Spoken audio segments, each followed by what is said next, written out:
Hello everyone, you're welcome to the penultimate video in this series on working with numbers in Python. Uh, Today we'll be talking about an extremely powerful function called the range function in Python. Of course, remember, I have to go and rename this file and call it something else, xrange. Let's say someone jokingly asks you, oh, I learned you've been learning how to write Python script lately. Can you write a code for me that will display figures 1 through 100 on the screen? Think through this. How would you have gone about this?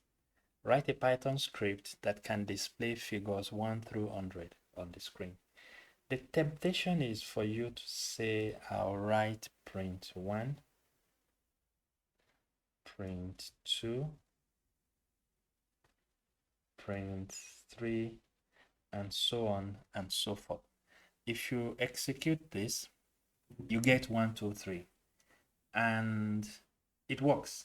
And you need to do this 100 times. Maybe you are fast, you can type quickly, 100 lines per second, you get it. How about if I change my target and I say it's no longer 100 but 1,000? Then you'd be like, I'm not sure I can do that quickly.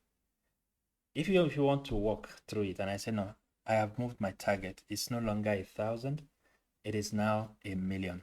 How would you go about doing that in Python?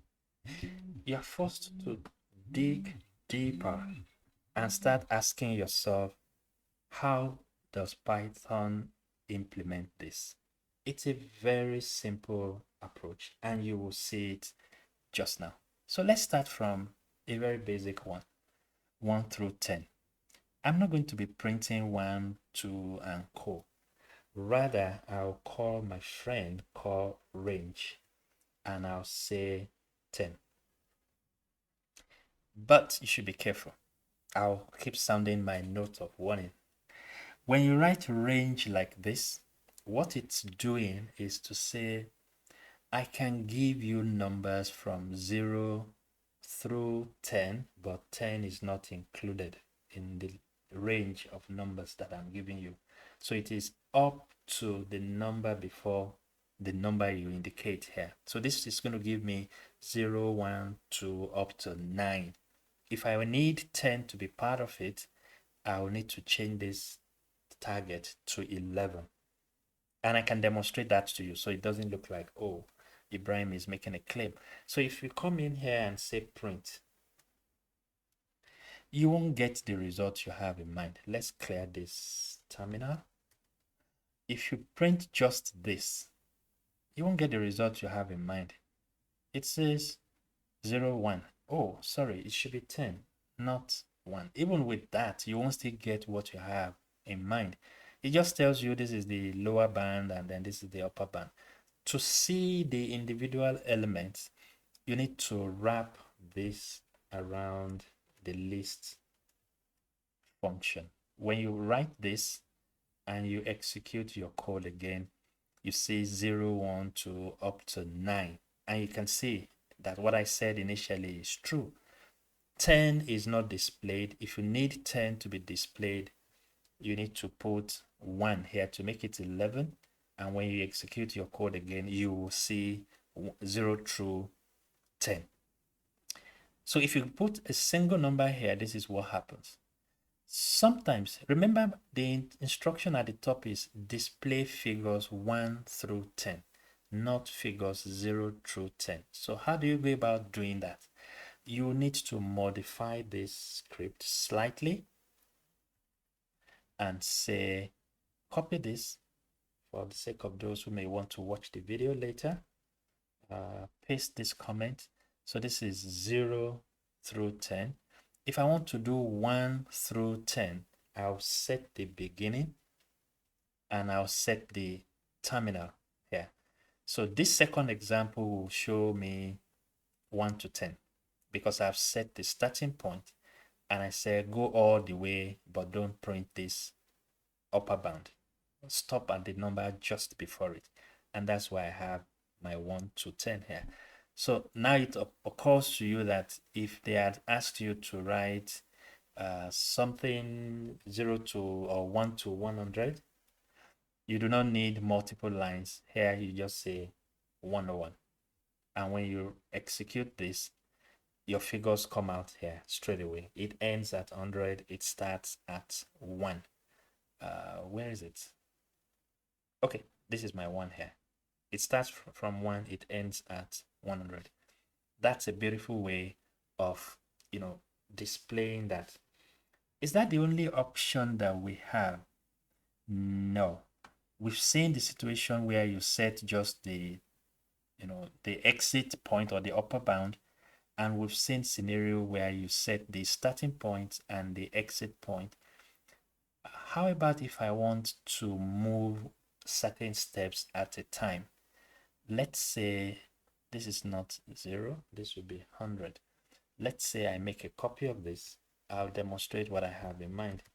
Let me print an empty space, and then I come after this and say go 1 through 10, but with step 2, for instance. With step 2, I will come in here and say this is 1, 11, 2. This will print 1, then it will jump 2 steps to 3, it will jump 2 steps to 5, to 7, to 9, and that should be the end of the road. So you see 1, 3, 5, 7, 9. It starts from 1, it jumps 2 steps, it prints the next number, it jumps 2 steps, it prints the next number up till when it got to 9. And it knows that after 9 you have 10. 10 can be printed because it doesn't meet this requirement. And 11 is not printed because it's the exit point and we don't want to print the exit number. So you can have this variation of the syntax. So if someone comes to you tomorrow and is asking you, can you write a Python script for me that will generate numbers that are odd between 1 and 100? You might start thinking, how do I go about that? You already have a template. Just come around and copy this. For my own sake, I'm copying. I say I want to print 1 through 100. I say odd numbers. Print odd numbers between 1 and 100 at step 2. Okay, that's just a comment. So to execute that, I am starting from 1. I'm going to 100 and I'll set this as 101. And if I execute this, I'll get my result straight away.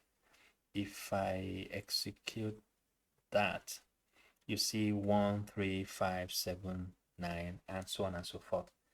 How about if I want to jump 4 steps? It will still start from 1, then it goes to 5, then it goes to 9, it goes to 13.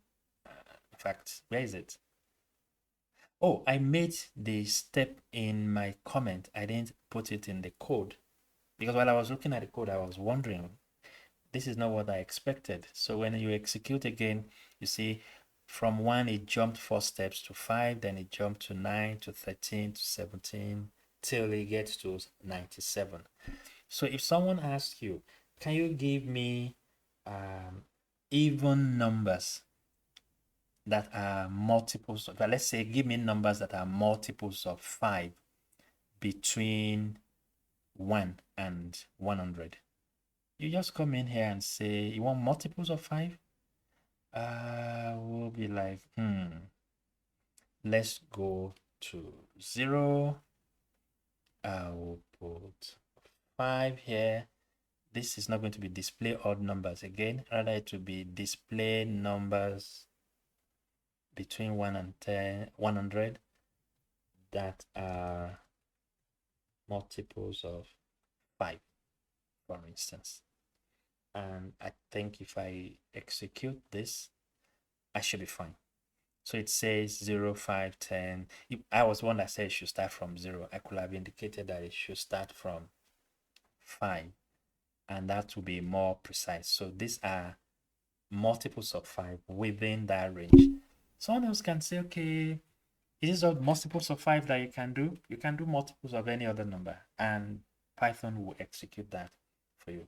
Now, there are a number of more brilliant things that you can do with this. It is not just a one-way function that goes from 1 to infinity, for instance. It can also do the reverse. And you start wondering, okay, what exactly do you mean by that? Check this out. If I copy this part and I paste it here and I say display numbers between 10 and 1 for me in reverse order, what do you think that will look like? Can I say 1 to 11? No, that approach won't work. I'm saying start from 10, end at 1. So here I'll put 0 and I'll say -1. That's it. That should work. So you can see 10, 9, 8, 7, 6, 5, 4, 3, 2, 1. That works. Now, some other people can say, even though this works, we can extend it further by saying, let's go to 100 and 1 in reverse order, but in steps of 5. That's not a problem. I'll go to 100 and I'll change this to -5. And when I run my script, it starts from 100, it goes 5 steps backward, and it goes all the way till it gets to 5. And that is awesome. You can learn how to do that, and it's nothing special. This is the way you can use, or these are some of the ways in which you can use your range function. It's extremely powerful. You can use it to generate, large set of numbers randomly, and you just need to pass it to the list argument here. And you should be mindful of the fact that the number you have stated here will not be generated. It is going to be from 0 up to the number just before the indicated figure here. So if you use this notation, you get 0 through 10. If you use this second notation on line 5, you will get 1 through 10. If you use this similar notation on line 8, you get 1 through 100. And if you use the notation on line 13, you will start from 5, you end at 100, but you are jumping 5 steps at a time. And if you want to go the reverse order, you can do negative step here. That is what we have demonstrated with the range function. It's extremely powerful. You see it being used several times in Python code. You need to practice with it and see how best you can master that before we start diving deep into big implementation of this. Thanks a lot. I hope you've been able to gain 1 or 2 things from this video. If yes, subscribe to the channel if you haven't done so. Let's have your feedback. Like the video, tell your friends about this, and spread a good message.